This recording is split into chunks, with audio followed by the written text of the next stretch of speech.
সকল বেতন পরিশোধ করতে বলছে। আগের 3 মাসের বেতন বাকি আছে, আবার এই মাসে মোট 4 মাসের বেতন আমাকে এই মাসে দিতে বলছে, না হলে আমাকে স্কুল থেকে বহিষ্কার করা হবে। দেখো ভাইয়া, তুমি তো জানো আমাদের পরিবারের অবস্থা কেমন। এই মুহূর্তে তো এতগুলো টাকা জোগাড় করা সম্ভব না, তারপরেও আমি চেষ্টা করব। তাহলে কি ভাইয়া, যদি টাকাটা আপনি জোগাড় করতে না পারেন তাহলে কি আমি স্কুলে যেতে পারবো না? মন খারাপ করিও না ভাইয়া, তুমি তো জানো বাবা মা মারা যাওয়ার পর আমরা কত কষ্ট করে মানুষ হয়েছি।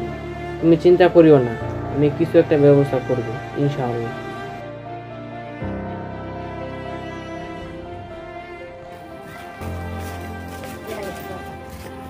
ভালো আছি, তোরা ভালো আছিস?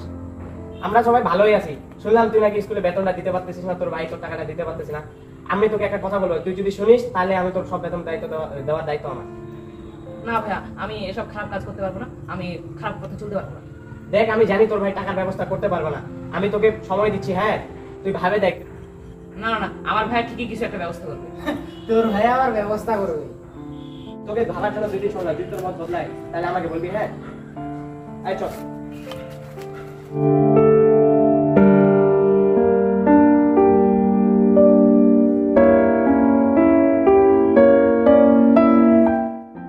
হাতটাও ভাঙে গেল, এখন তোর ভাইয়ের খরচ আরো বাড়ে গেল। এখন কি করবি বল?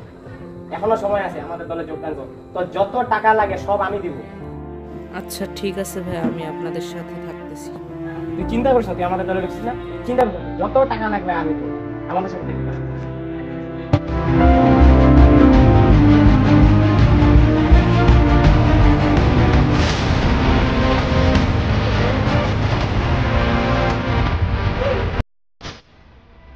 আসসালামু আলাইকুম। ওয়ালাইকুম আসসালাম।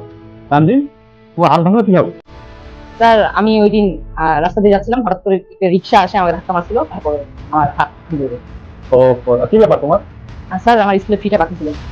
তোমার সকল ফি তো কিন্তু দিয়ে দিয়েছে, তোমার তার নতুন কোর্স ফি দেওয়ার দরকার নেই। ঠিক আছে, তুমি আসতে পারো। জি স্যার, আসসালামু আলাইকুম। স্যার আসসালামু আলাইকুম। স্যার আমাকে ডেকেছিলেন, আমি আসবো? ওয়ালাইকুম আসসালাম, হ্যাঁ আসো। তানজিম, আমি এসব কি শুনছি? ভাই স্যার বললো তুমি নাকি কৃষক খারাপ কাজের সাথে জড়িত হয়ে পড়েছো। শোনো, আমি জানি যে তুমি খুব ভালো ছেলে, তোমার অনেক কাজই আমার কাছে ভালো লাগে। তোমার তুমি ভালো ছেলে হিসেবে ফুলকুড়িতে কাজ করছো। ফুলকুড়ি সম্পর্কে আমি তোমার কাছ থেকে শুনেই আমি আমার ছেলেকে গত বছর ফুলকুড়ির সাথে অ্যাড করেছি, এবং ফুলকুড়ি যেসব শিক্ষা দীক্ষা দিয়ে থাকে আমি তো মনে করছি এগুলো চমৎকার একটা জিনিস। তুমি এই কাজগুলো কেমন করে করলে? স্যার, আমার বাবা মারা গেছে অনেক আগে, আমার মা মারা গেছে তারও আগে। এরপর আমি, আমার ভাইয়া অনেক কষ্ট করে জীবনযাপন করছি। আমার ভাইয়া মাঠে কাজ করে আমার স্কুলের ফি দেয়, আমাদের পড়াশোনা খরচ দেয়। আমার স্কুলের 3 মাসের বেতন বাকি ছিল, তারপরে আপনি বলেছিলেন বেতন দিতে, তারপরে আমি ভাইয়ার কাছে বলছিলাম, ভাইয়া টাকাটা জোগাড় করতে পারছিল না। এদিকে আমার হাত ভেঙে যায়, আমার চিকিৎসার খরচও ভাইয়ার আরো বেড়ে যায়।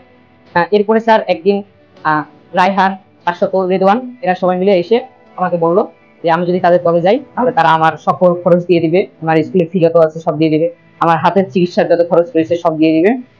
তো কি আর করব, আমার ভাইয়া তো অসহায় হয়ে গেছিল, আর সেজন্য আমি তাদের কথা রাজি হই, এবং তাদের সাথে কিছুদিন থাকার পরে আমি গেম খেলা শুরু করি, মিথ্যা কথা বলা শুরু করি, অনেক খারাপ কাজ করা শুরু করি। তোমার সকল ফিস তো ফুলকুড়ি আসলে দিয়ে দিয়েছে, তারপরে তুমি এইসব আজে বাজে ছেলের সাথে কেন মেলামেশা করছো? তাদের সাথে কিছুদিন থাকতে থাকতে আমিও তাদের মতো হয়ে যাই, খারাপ পথে চলে যাওয়া শুরু করি। কিন্তু স্যার, এখন আমি আমার ভুল বুঝতে পেরেছি, আমি আর তাদের সাথে কখনো থাকবো না। আমি সত্য ন্যায়ের পক্ষে থাকবো, সবসময় ফুলকুড়ির সাথে থাকবো, কখনো খারাপ কাজ করবো না। শোনো, আমি খুব খুশি হয়েছি যে তুমি তোমার ভুল বুঝতে পেরেছো। দেখো, 50 বছর ধরে ফুলকুড়ি কিন্তু এই শিক্ষাটাই তোমাদেরকে দিচ্ছে যে আদর্শের সাথে থাকো, হিসাবের সাথে নয়। হ্যাঁ, সুতরাং এসব পৃথিবীকে গড়তে হলে সবার আগে নিজেকে গড়ি।